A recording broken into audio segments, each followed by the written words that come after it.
Hi, welcome to class today. I'm Elaine Engelhardt from Utah Valley State. The class is Ethics and Values, and we're finishing up our segment on sexual morality.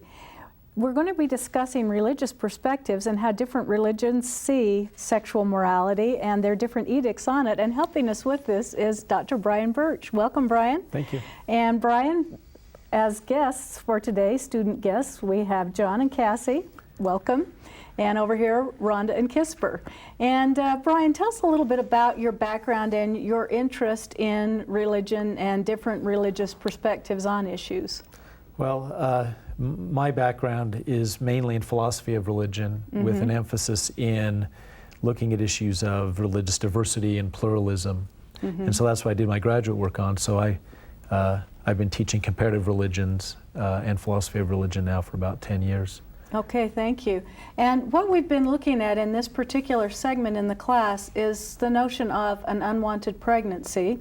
And is it acceptable to use birth control to prevent an unwanted pregnancy? Is it acceptable to use other means when it comes to having an unwanted pregnancy, such as giving the child up for adoption or having an abortion? Right.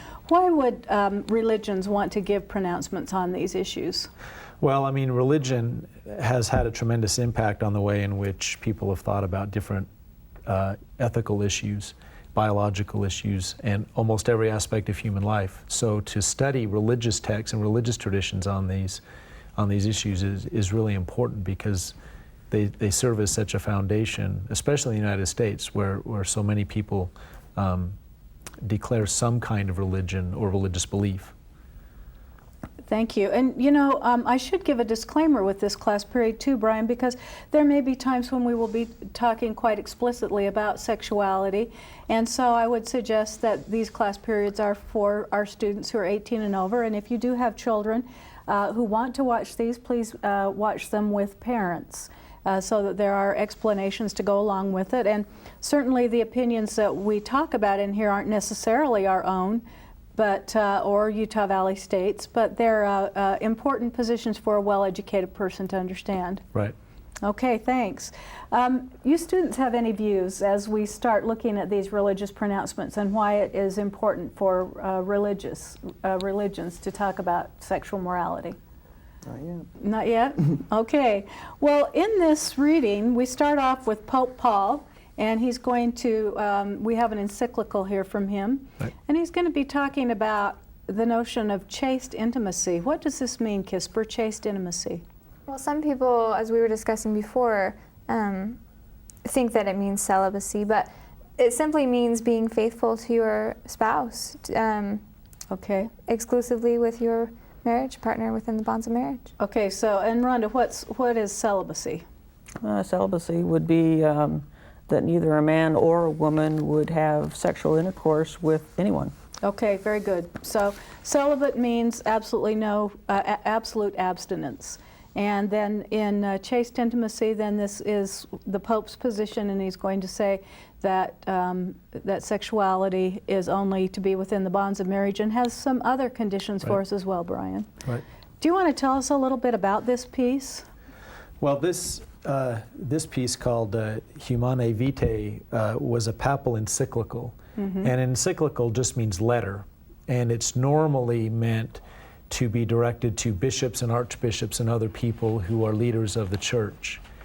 And what makes this a very interesting and very talked about piece is the fact that it is part of the church's teaching on faith and morals, which, as some of you know, when the church speaks authoritatively on faith and morals, it's considered to be infallible.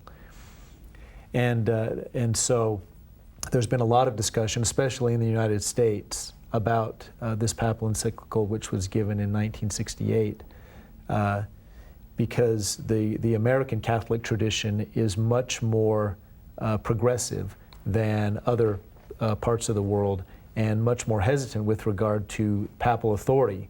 And so you have a lot of debate between conservative and progressive Catholics about how to understand the encyclical and the extent to which one has an obligation to follow its pronouncements. Okay, thank you So very it's very much. important. And this piece certainly has not been replaced. It is infallible, as you mentioned, and I think that often when a new pope is put into position, that there is discussion in the church, will this pope override this encyclical, but doesn't happen. And Right. we do have, as the next article following this, a piece by a Catholic theologian and his experiences at an abortion clinic. But first, we'll go ahead and look at what the Pope has to say. And John, would you please read our first quote on this? Yes. Source of love. Conjugal love reveals its true nature and nobility when it is considered in its supreme origin, God, who is love, the Father, from whom every family in heaven and on earth is named. Okay, and would you read the next one as well about marriage? Marriage is not, then, the effect of chance or the product of evolution of unconscious natural forces. It is the wise institution of the Creator to realize in mankind His design of love.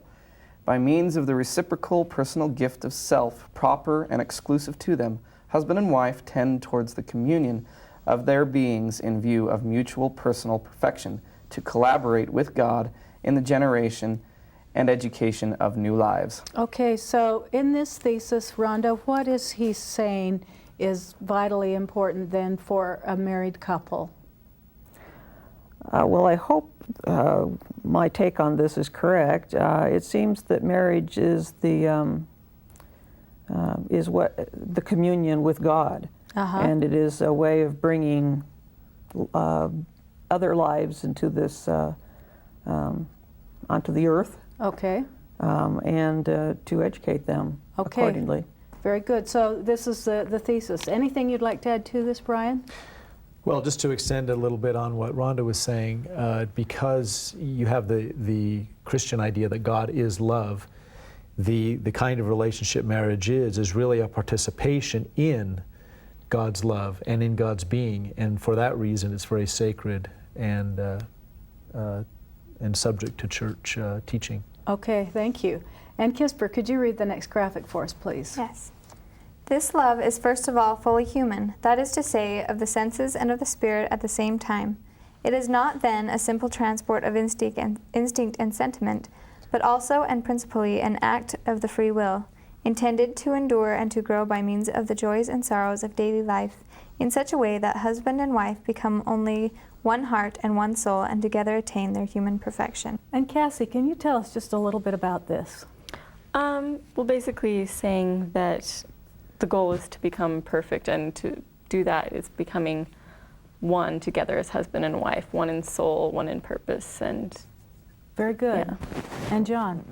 I guess I'll direct this question. Brian, when the Pope is saying marriage is not then the effect of chance, the product of evolution of unconscious natural forces, isn't he kind of rejecting popular notions of science in his day, that marriage is kind of a scientific, marriage is a product of evolution to help us survive? Well, I mean, the Catholic approach to the human being is that there certainly is a material and scientific dimension to human being and to human relationships, but there's also a spiritual dimension. And implied in this comment is the idea that human beings have free will and reason and the ability to overcome biological forces and urges that is part of the human condition. So what they're careful to say is that it's not simply the transport of instinct and sentiment, right? But that there's an added dimension to it. So it doesn't completely dismiss that, but it adds this other spiritual side, yeah. Certainly that we can say we're in love, but that self-control is required. So self-control outside of marriage as well as inside of marriage. And they will be talking about that, which also goes back to our first class period on definitions of ethics. Well, I think we can go back to the other, what we just read a minute ago, towards the communion of their lives. You know, as I understand it in the Catholic Church, that communion, that sacrament is making that contract, if you will, between this couple and God, so that there is a sanctifying aspect to this, and that in that they're supposed to work through their problems and endure and have this deeper love Very good understanding. Do you want to go ahead and read the next graphic for us then, Rhonda? Sure. In relation to the biological processes, responsible parenthood means the knowledge and respect of their functions. In relation to the tendencies of instinct or passion, responsible parenthood means that necessary dominion which reason and will must exercise over them. Okay, so first of all, it's going to talk about being a good parent, and then it's going to talk a little bit more about children. Any comments on these, Brian? Well, I mean, it goes back to the point I was making before, I think, about the idea that reason and will must have control over biological instincts, and that's vital in understanding the Catholic view. Okay, thank you. And John, any other questions on that? Not yet. Okay. I have a comment. Sure. Isn't this also saying that yes, the sexual act is a biological part of us, but that we have dominion over that, and that we make the choices when we decide to use those procreated gifts? Thank you. And it continues on with that thought as well, Rhonda. So it's starting out that thesis here, and it does continue throughout the piece saying that. Any other questions on this? Okay, well, John, let's have you read the next graphic on children. In relation to physical, economic, psychological, and social conditions, responsible parenthood is exercised, either by the deliberate and generous decision to raise a large family, or by the decision, made for grave motives and with due respect for the moral law, to avoid for the time being, or even for an indeterminate period, a new birth. Okay, so where is this thesis moving then, John? That responsible parenthood, that you should consider, I mean, he is saying you should consider physical, economic, psychological, and social conditions when deciding to have a child. Okay, and then, but says you should have a nice large family. And then what's he moving on to, Kisper? The graveness of the decision not to have a big family. Or to put this off. And now it will give conditions for that then. Any comments on this, Brian? Just the idea that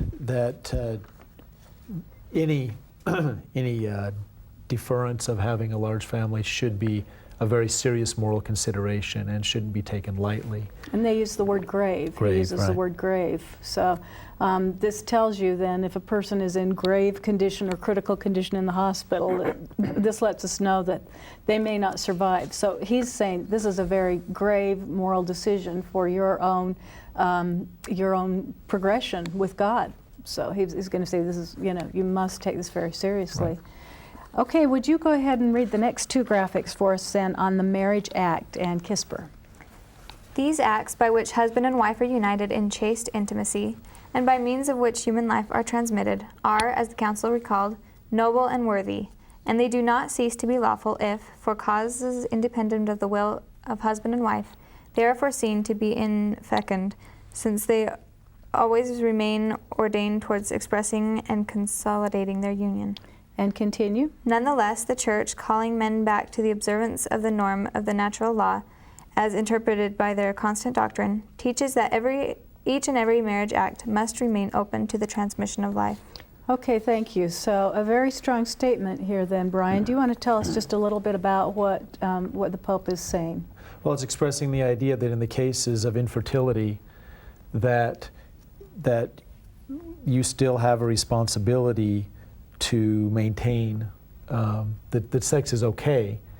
Right. And because it says it's oriented toward expressing and consolidating their union, and so the rules that surround sexuality in the cases of infertility aren't made null and void.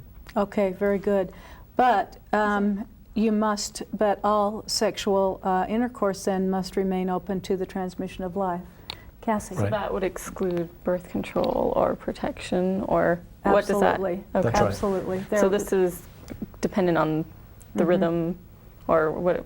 how is this? In fact, for a while the rhythm Sure. method was not accepted by the Catholic Church, but is now. So it is seen as a natural form. So if people wanted to put off having a child or being, infertile for a while, Or that spacing their would just children. be Uh-huh. not having sex. Well, or it at could the be time. abstinence, or it could Abstinence. be practicing rhythm, which is is very effective with some couples, and with other couples they call them parents. So you never know. Did you have a question, John? No, Cassie covered it. Okay, thank you. Well then, Cassie, let's have you go ahead and read the next graphic for us, please. Okay. Conjugal love. It is in fact justly observed that a conjugal act imposed upon one's partner without regard for his or her condition and lawful desires is not a true act of love, and therefore denies an exigency of right moral order in the relationships between husband and wife. And continue. On the other hand, to make use of the gift of conjugal love while respecting the laws of the generative process means to acknowledge oneself not to be the arbiter of the sources of human life, but rather the minister of the design established by the Creator. Okay, thank you. And the final one on conjugal love? In fact, just as man does not have unlimited dominion over his body in general, so also, with particular reason, he has no such dominion over his generative faculties as such, because of their intrinsic ordination towards raising up life, of which God is the principle. Human life is sacred. Pope John, is that the 13th? The 23rd. Just kidding. Recalled. From its very inception, it reveals the creating hand of God. Okay, so we have these three important graphics then on conjugal love and the very seriousness of this sacrament. So in here then, as Rhonda pointed out, they talk about the importance then of the marital act, that it is a husband and wife and God, and now this conjugal love then must be always respected. Right. Brian, you want to tell us a little bit more about this? Well, there's a lot of things going on in these three quotes. I mean, the first quote, you know, it talks about the idea that the free will of both partners needs to be involved, and so force cannot be part of this sex act because it takes away from the freedom of another. Okay. So that's an important one in the first quote. That's a good way to put that. Mm-hmm. And then also an important part is the recognition that because love and marriage and the procreative process are given as gifts from God, that we have to recognize that we are not solely in charge of these processes and need to acknowledge God's hand in them. Okay, thank you. And so it cuts the feet out from under the arguments that it's my body and I can do what I want with my body. I think it's addressing that kind of argument. Okay, very good. And the third one, maybe we can just read that again. It says, in fact, just as a man does not have unlimited dominion over his body in general, so also with particular reason he has no such dominion over his generative faculties as such, because of their intrinsic ordination towards the raising up of life, of which God is the principle. So human life is sacred, and it is something then, as you mentioned, that must be shared with God. Right. So then, as the student's question before then, you ask, would any kind of birth control be acceptable? And no, birth control is not acceptable. So would abortion be acceptable in the Pope's eyes as either a method of birth control or a method of prohibiting life, John? Absolutely not. And it also almost sounds like abortion's not going to be acceptable in cases of rape as well. It's not. Yeah. No. And why would you gather that it's not going to be acceptable in cases of rape? Because he is talking about force, and he's recognizing that as kind of an unnatural thing, but he is almost saying that, but your generative faculties are a natural thing and are a gift from God, and it's almost like, and abortion would be an abuse of that. Well, Okay. And not even in the life of the mother. Okay. You know, God is the principle. You know, Okay. He knows all and is all, and you know, if it's that mother's time to go, God is the one in charge. That is the case, and it's certainly not a flip thing, but it's meant to say is this 21-year-old woman, is her life more important than the life of the fetus, and should we allow her life to be taken, or should we take the life of the fetus? And so this is going to be a very weighty decision about life, and certainly a minority decision, not something that's going to happen often, but it will come up. and will probably be something that the couple would talk about with their priest and work through. Cassie. I'm just backtracking a little bit before we got to the topic of abortion. So his call for abstinence when you're not procreating. Wait, that doesn't make sense. So It does, okay. sure. Then that kind of seems like what we were talking about in an earlier episode, the type of thing that encouraged, I don't know, fueled the prostitution market or things like that. Mm-hmm. Is that? But But the Pope would call he would say, the Catholic Church would say that you need to resist those. absolutely. Have reason and will over those. Absolutely. desires. For the Pope, then, there's absolutely no reason for someone to have sexual intercourse outside of marriage. Okay. So it is a sacrament. It's a sacred.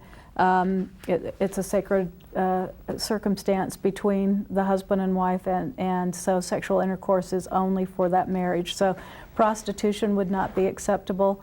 And he's also in here going to say that a husband and wife should make sure that it is always an act of love, and that it's an act that is meant to strengthen the marriage, to make it a better marriage. There shouldn't be any force involved in this, that they should both be happy about the sexuality in their marriage. I'm sorry, that wasn't really what was happening historically in the past, is that right? Oh, no, it's not. And historically, we're not quite sure what religions might have been involved if the prostitution industry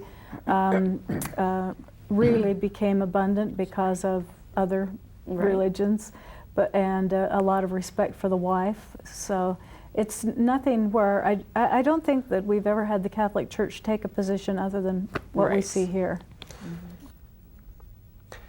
I think an important point to make here is that what you see with Catholic teaching is that it's non-consequentialist in nature. So while it may be the case that prostitution was the consequence or result of the teaching of the Church, it certainly wouldn't be what was intended from the teaching of the Church. And so it's a very principle-based ethical system that you see here. And a lot of the times it doesn't take into account the consequences of the. I mean, it takes it into account, but it doesn't recognize it as having moral relevance. I guess that'd be the best way to put it. Yes, you know, in some respects, it's almost like this piece is being written to the men of the Church, because on page 121, second column, he says that upright men can convince themselves of different reasons for sexual activity, maybe outside of marriage, or maybe wanting birth control. And he's saying, no, don't. And he's also saying that these upright men should not impose themselves on their wives, that they should remember that it is always an act of love, and it is always an act that should be open for the generation of new life. Right. So the Pope he really does focus on men quite a bit with this. Rhonda, did you have one last comment before we read the... Actually, I've forgotten it. Okay, well, would you read our final quote for this particular reading, and then we'll move on to the next one. Upright men can even better convince themselves of the solid grounds on which the teachings of the Church in this field is based, if they care to reflect upon the consequences of methods of artificial birth control. Let them consider, first of all, how wide and easy a road would thus be opened up towards conjugal infidelity and the general lowering of morality. Okay, thank you. So, Kisper, what point do you think that the Pope is making here with this statement? I was trying to make that if birth control is an okay thing, then it's going to lead toward infidelity and being immoral. Okay, thank you.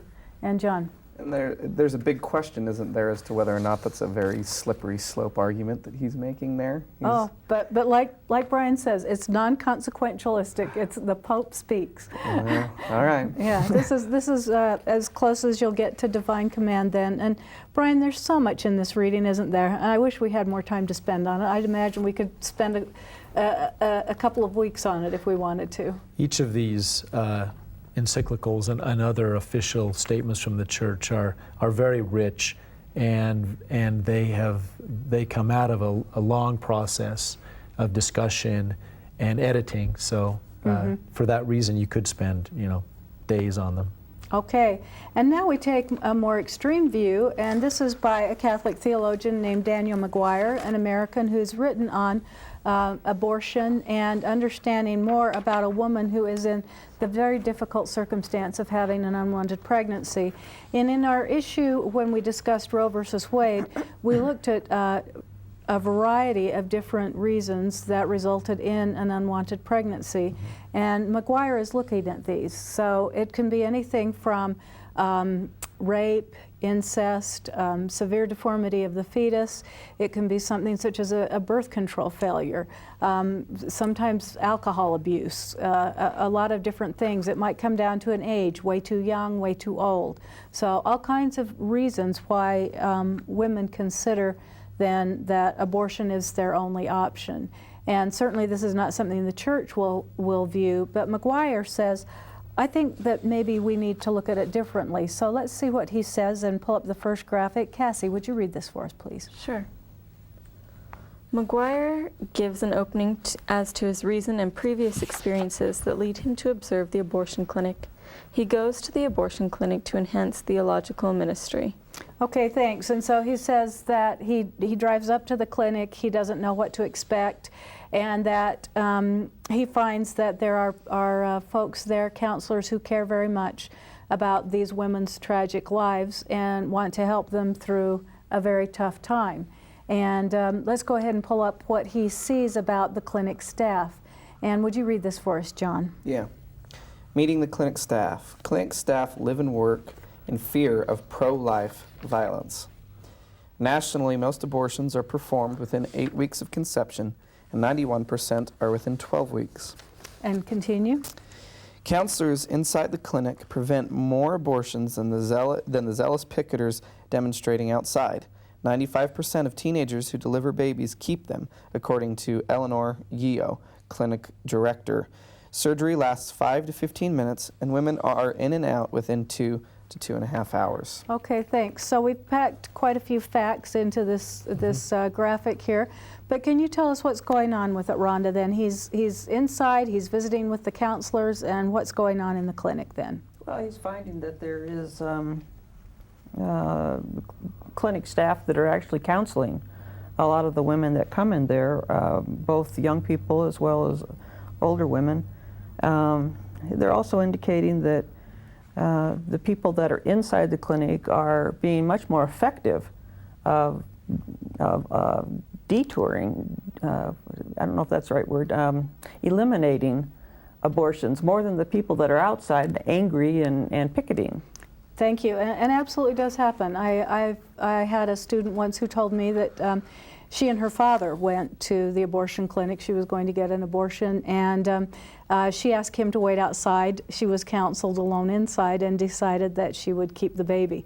So she was feeling a lot of parental pressure, and when it came down to it, then the clinic staff was able to help her. So he's just pointing out that they prevent a lot more abortions than the folks outside who are yelling things at them. Right. Brian, any comments on this? Well, it's interesting. He points out in the piece that, you know, a lot of theology and a lot of theologians in the Catholic tradition have done kind of armchair work and haven't gotten down into the trenches to see the actual impact of the church's teaching, and that's one of the major points he's making. And so he felt compelled morally to go down and see what was going on in the clinic, and as he pointed out, he was surprised by Okay, very good. things. So these are the sheep of his fold, so to speak. Right. All right, let's look at the next graphic, and would you read this for us, Rhonda? Meeting the women. Cases for abortion include a failed vasectomy, contraceptive failure, admitted to alcohol, broken relationships, economic concerns, lack of insurance, and a desire to stay in school and break out of poverty. And continued? One woman was under psychiatric care for manic depression and receiving high doses of lithium to control her mood swings. However, lithium in high doses may be injurious to the formation of the heart in embryo and early fetuses. Okay, so he says there are a lot of reasons why people are there, and that he wanted to get to know them. He wanted to hear a little bit about their stories and the concerns that these people had. Any thoughts or comments on some of this? John?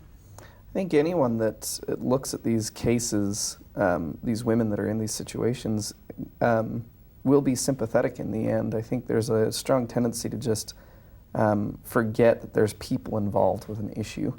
And I like that he is going beyond the issue and to the people. Okay. In this. Okay. Cassie? Right, I think he mentions this, or it's mentioned somewhere in the reading, that a lot of times people are more sympathetic to the fetus or the embryo because it doesn't have a voice necessarily.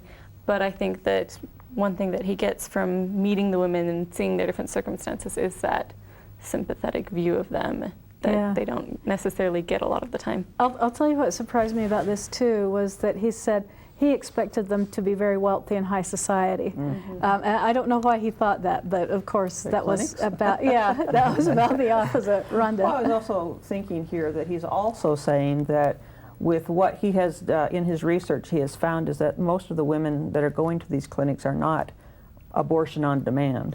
Right, right. That there has been some circumstance that has made it so, as we mentioned in a previous class period, they have an unwanted pregnancy and they're facing the worst hell of their life. That they have three options, which is to keep the child, and they can keep the child and get married, keep the child and remain single. They can have the child and put it up for adoption, or they can have an abortion. So, and none of the choices are happy choices. They all are very, very tough. So let's continue on then, and now he tells about meeting the picketers. We don't see the picketers much in this state, but in other states they're out quite a bit. And do you want to go ahead and read this for us, John? Meeting the picketers. Because of the picketers, a guard has to be on duty to escort the patients from their cars. Without the guard, some women have been forced to see and hear their message. Some picketers have attacked the cars of the women, screaming and shaking the car. Some of the demonstrators have been coming every Saturday for 9 years. The next one, please. The majority of protesters were male. And the next one. The men's language was filled with allusions of the Nazi Holocaust. They seemed to imagine themselves at the ovens of Auschwitz, standing in noble protest as innocent persons are led to their death. McGuire states, comparing their human dignity to that of pre-personal embryos is no tribute to the Holocaust dead. Okay, thank you. And so, what point is he making about the picketers here, Kisper? That what they're doing isn't right, that they're ineffective, and that they're putting on errors that they shouldn't be. Okay, so he's saying as a theologian he does not see them acting in the true spirit of Christ. Exactly. Anything else on this, Brian? No, it's just that, a lot of people have pointed out that very idea, that the unchristian way in which these people approach these women and actually, that it's counterproductive to what they're trying to accomplish. McGuire points that out as well. Okay, thank you. And he's saying, I've been in there and I've seen the sincerity of what they're trying to accomplish, that it don't see this as the ovens of Auschwitz. So. Right. Okay, let's go ahead and read the next, where he's going to say he met the embryos then. And would you read this for us, Rhonda? I was holding in the cup what many people think to be the legal and moral peer of a woman, if not indeed her superior. I thought too of the Human Life Amendment that would describe what I was seeing as a citizen of the United States with rights of preservation that would countermand the good of the woman bearer. Okay. And so then he's saying it's so very small. He's looking at it in a cup, and he's saying, as Cassie said too, this is what is having more voice right now by these picketers outside. And the woman could very well feel a real difficulty in her decision, and the protesters outside making it even worse. So he's trying to somehow put it in perspective as well. And let's go to, sorry. Yes, and this I don't is fine. think I don't think their original intentions are doing it out of spite, but they feel that there's an injustice because the embryo does not have a voice, because they consider it a person and they're trying to defend it. But at the same time, the woman gets lost in all of that. That's a very good explanation. Thanks for clarifying that, Cassie. And if we moved on to slide 700, we come into the conclusion where he's saying that he hopes that maybe the Catholic bishops would be, he calls it, less sanctimonious in their point of view, and having a better understanding of what a woman's going through. Is it going to happen, Brian? Well, the church is very sensitive to all of the different trends and discussions, but on these particular issues, it has remained very firm. In fact, Pope John Paul II reaffirmed the earlier statements on the position of the church, and so I don't foresee soon the church's position on this changing. Okay, very good. And let's read our last two graphics on this particular reading. And Cassie, would you do the next one, please? Sure. Catholic moral theology. McGuire comes with an appeal to his colleagues in Catholic moral theology. What service do church teachers give when errors, already corrected in theology, are allowed to remain unchallenged in the pastoral and political spheres? Why are non-experts, church hierarchy or not, allowed to set the theological terms of this debate? Okay, thanks. So he raises these questions, and basically it's just the same answer that we give John when he raised these questions. It's because this is the Catholic theology. This is the way it is. Yeah, there's a whole worldview that informs Catholic theology that, of course, we don't have time to go into here, but it's based upon the idea of natural law and moral law that themselves are infallible and eternal and unchanging. And so the problem is just working out what are the implications of these moral laws, and this is how the church believes it comes out. But a lot of people, as we've seen, disagree. Okay, thank you. And the one last graphic on this, Rhonda. Women or embryos. We are more sensitized to embryos than to the women who bear them. He claims no infallibility on this subject, but does insist that until we can open our affections to enlightenment, we will none of us be wise. Okay, thank you. And so he's giving another point of view. He was certainly not popular for writing this article, and in many areas, but felt like that it was necessary to write in several ways on this. This article then comes from 3 different visits to this same clinic that he was visiting. Actually 4. 4 visits. Yeah. 4 visits. Thank you. Thank you for the correction. Well, now we move on into a Jewish perspective on abortion, and so this is going to have been around a while longer. And Brian, you want to tell us a little bit about this reading by Fred Rosner?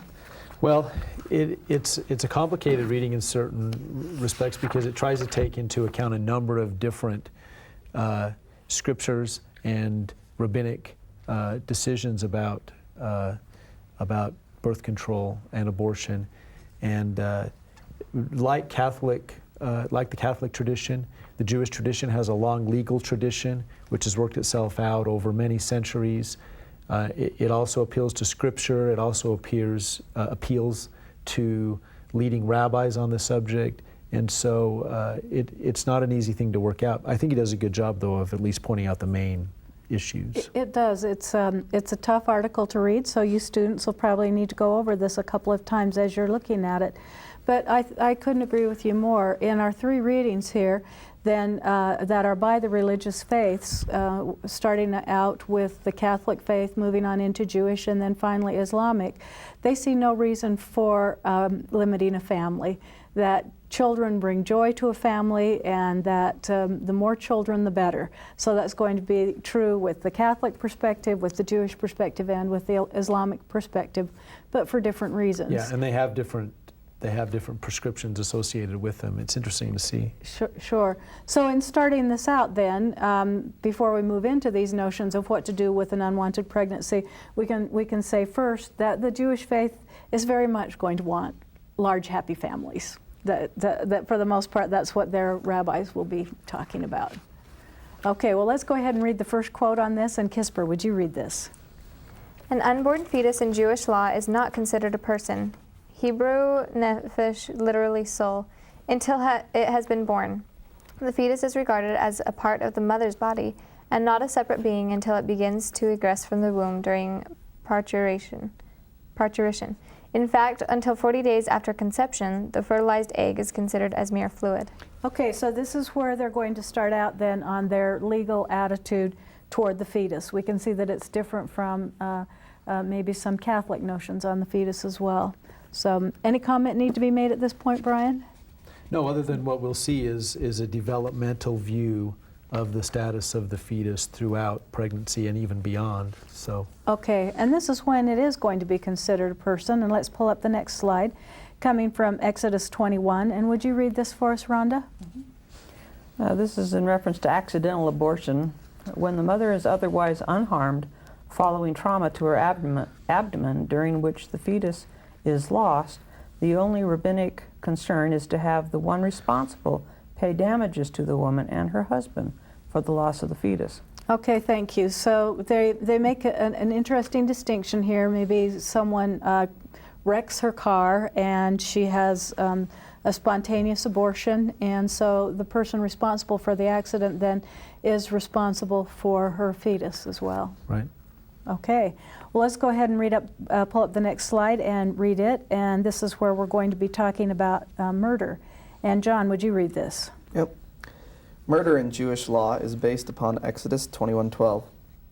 The word man is interpreted by the sages to mean a man, but not a fetus. Thus, the destruction of an unborn fetus is not considered murder. Okay, so Cassie, tell us just a little bit about this. The destruction then is not considered murder.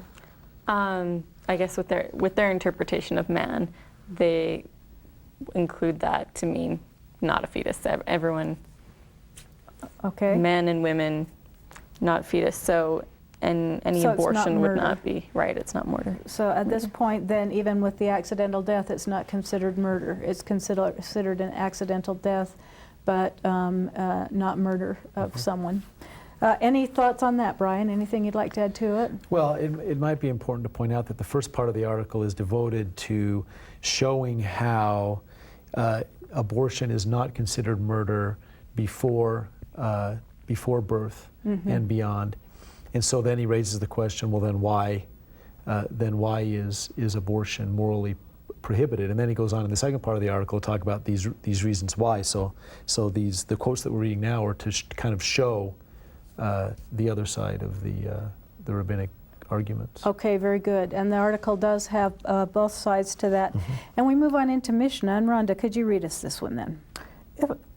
If a woman is having difficulty in giving birth and her life is in danger, one cuts up the fetus within her womb and extracts it limb by limb, because her life takes precedence over that of the fetus. But if the greater part was already born, one may not touch it, for one may not set aside one person's life for that of another. It's a toughie. Okay, do you want to, I know that it is, it's gruesome. Do you want to tell us a little bit about it, Rhonda? Well, I understand that you've got two lives here involved, and the mother may be a mother of 5 children, already there, and have a family established. I guess it's just the way they put it here that just really... That's tough. It is. It is. And because I think, abortions have been done that way. Sure. So this is a very consequentialist theology, or in these cases. To get a point. Right. Yeah. Right. Any other comments or questions on this? So we move on into how the Talmud would see this, and our next few graphics come from that. And would you go ahead and read these for us, John? Yep. The Talmud also explains that the embryo is part of the mother's body and has no identity of its own, since it is dependent for its life upon the body of the woman. However, as soon as it starts to move from the womb, it is considered an autonomous being, nefesh, and thus unaffected by the mother's state. And continue. The Talmudic commentary known as Tosafot states that it is permissible to kill an unborn fetus. Some rabbinic authorities accept these words of Tosafot verbatim, whereas others are of the opinion that Tosafot is not to be interpreted literally, yet others believe that Tosafot is in error. And another one. After 40 days after conception have elapsed, fashioning or formation of the fetus is deemed to have occurred. Laws of ritual uncleanliness must be observed for abortuses older than 40 days. A woman who aborts after the 40th day following conception is required to bring an offering just as if she had given birth to a live child. And the last one. These rules imply that the unborn fetus, although not considered a person, nefesh, still has some status. Nowhere in the Talmud, however, does it state that killing the fetus by premature artificial termination of pregnancy is considered murder. Okay, so Brian, this is really a packed discourse. Do you Right. want to tell us a little bit about what is happening here with this? Well, it's again pointing out the developmental view where you have the fetus having a certain status prior to 40 days after conception, in which it's regarded as mere fluid. And then it attains some moral status after 40 days, and the appeal to a woman having to do ritual uncleanliness if the child is aborted after that time, as if she had given birth. So Okay. there's this intermediate status. And then you have the status of nephesh, which is the status of the autonomous personhood of the child when it is in the process of delivery. And again, different rabbis have interpreted differently exactly when nephesh takes place. Some say it's most of the body is out when the head is out.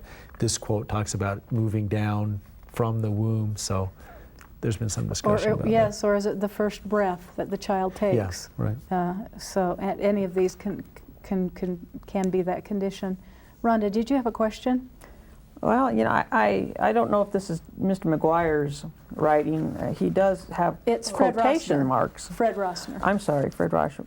The quotation marks makes me, there's an implication here that the word kill, you know, is in, I don't know anything about the Talmud, but I'm assuming that from his quotation marks used here that the word kill is in there. And I guess that gives me some concern for, you know, there's a recognition that it's alive. There is. So as Brian pointed out, the first half of the article then is telling us under which conditions it may be acceptable under Jewish law, under the Talmudic law, to have an abortion. But the second half says we discourage it. So they will say that for the most part, I'll just say that it is considered life when it breathes its first breath. But now they're going to say, but we're not saying go out and do this.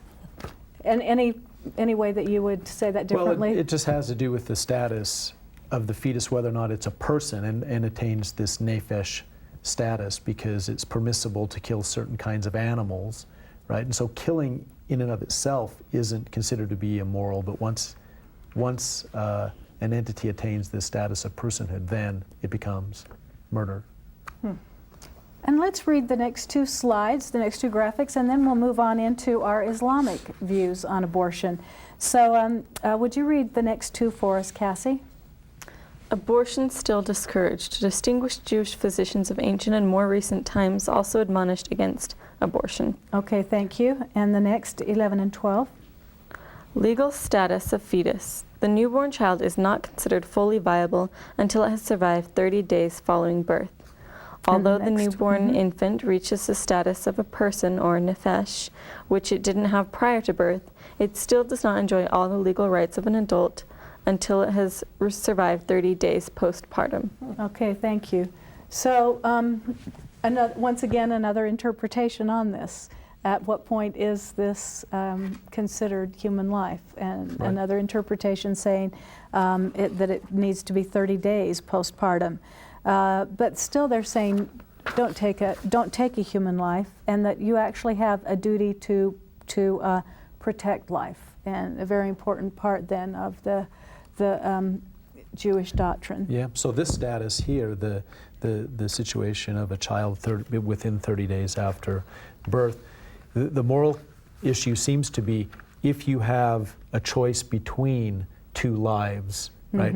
This child's life would be seen as having lesser moral status than a fully grown adult or a child that was post 30 days. Otherwise, yeah, it's prohibited to kill. Very good explanation of that. And he's going to go on to say that everything is God's creation, that the woman bearing the child is God's creation, as well as this child, and that we need to understand the will of God. And one of his quotes is, "If a woman becomes pregnant, almost certainly Almighty God so willed it. How dare we interfere, even if the child might be born physically deformed? This too is the will of God." So he's going to say, you know, don't be looking for reasons then to terminate a pregnancy. But also telling where the Jewish perspective is on this. Any other thoughts or questions from students? Well, let's go ahead and look at 625, where we're going to talk about Islam and why Islam permitted contraception. And did you have your hand raised, Cassie? Yeah, I was just going to talk about or mention the potentiality that he mentions, that you have to take into account what potential this fetus might have when considering those things. But very important. Very important. Thank you. Well, then we move on into our Islamic position on contraception, and we turn to page 143. And in our books, then our author, who is Bassem Muslim, and do any of you have any information on him? He's a professor of history at the University of Cambridge in Great Britain, and he's published extensively on areas of Muslim law and society. And in here he's telling us that in Islamic culture then, marriage has been treated as polygamous, so it's allowed to have more than one wife, that you can have legitimate sexual intercourse and it's not confined to marriage but can also be with a concubine. So it may be that a person has, a man has up to 4 wives, I believe, can also have concubines as well as slaves. And the third point that's brought up, the very first column, first paragraph, is that the marriage is not viewed as permanent relationship, and that an easy divorce can end this marriage at any time. I believe that basically it's all that needs to be said is, I divorce thee 3 times, and the marriage is ended. So for that reason, many Islamic women will have all their jewelry on them at all times, just in case the marriage is over and that's their property that they take with them. Yes, and then we move on into number 4. Marital intercourse needed no justification by procreative purposes. It was also based on the right to sexual fulfillment. So as you were asking questions about with the Jewish perspective or the Catholic perspective, then with this Islamic perspective, sex for recreational purposes is going to be just fine. And contraception was permitted and abortion tolerated. So we'll see as we move through here then what some of their principles are then as far as contraception and abortion. But once again, I'll point out that they would really see no need to have an abortion, that you would want to have as many children as possible to pray your way into heaven, that this would be the best thing a man could have, is a lot of children. Well, I mean, human life is valued, as you mentioned before, in all 3 of these traditions, and so by implication, the larger the families and the more humans who are able to participate in the life with God, the better. Yeah. And if this particular family is a polygamous family, then the husband would probably have, children from numerous wives, all contributing to his salvation. So these children are part of that. Yeah, it's interesting to see here how, again, you've got a different tradition at work now. You've got different ideas about the creation, about the nature of God, about the nature of the human being. And it informs the way in which they see things like abortion and contraception. Okay, thank you. In fact, let's look at a couple of graphics on this. And Cassie, would you read them for us? Sure. Thanks. The Sunnah and the Hadith. Sunnah and Hadith. One of the basic analytical principles of the classical theory of Islamic law was the Sunnah, that is, the example of the Prophet as incorporated in the recognized Hadith, the reports of his words and actions. It's actually hadith.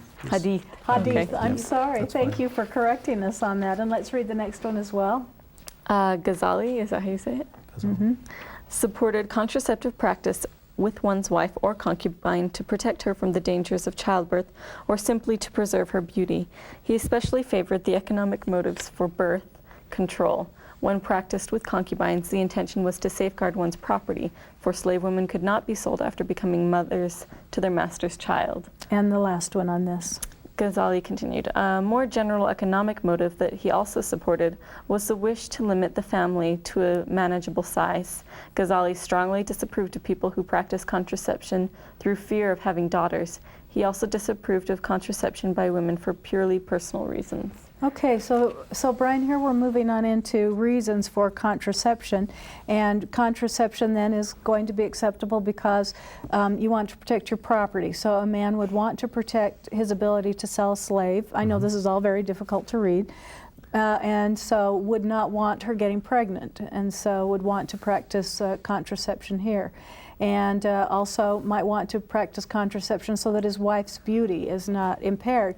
And a wife's beauty is so very important in these areas where the weather is very rough on them, and men want to have beautiful wives, and so too many children can get one looking kind of tough. We see here, in contrast to the Catholic position, much more practical kinds of considerations going into whether or not to practice contraception or not, right? Economic motives, motives concerning beauty. It's important to point out that contrast, I think. Okay, and let's read one last graphic from this reading on abortion, graphic 728. And could you read this for us, Rhonda? Yes, on abortion. All Muslim jurists believe that the fetus, or the fetus, either way, become a human being after the 4th month of pregnancy.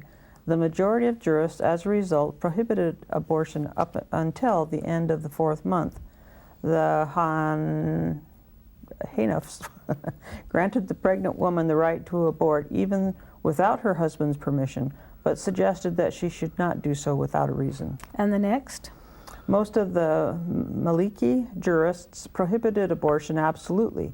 They agreed with the others that the fetus was not a human being before ensoulment, but maintained that since the destiny of the semen, once it settles in the womb, soulment, it should not be tampered with. Okay, thank you. So, Brian, here we have some contrasting points of view in regards to Islamic notions on abortion, and we've run out of time to really discuss them, but it's been so nice to have you here with us and helping us understand these views on contraception, on sexual morality and abortion. Thank you. Thank you, and thank you to you students.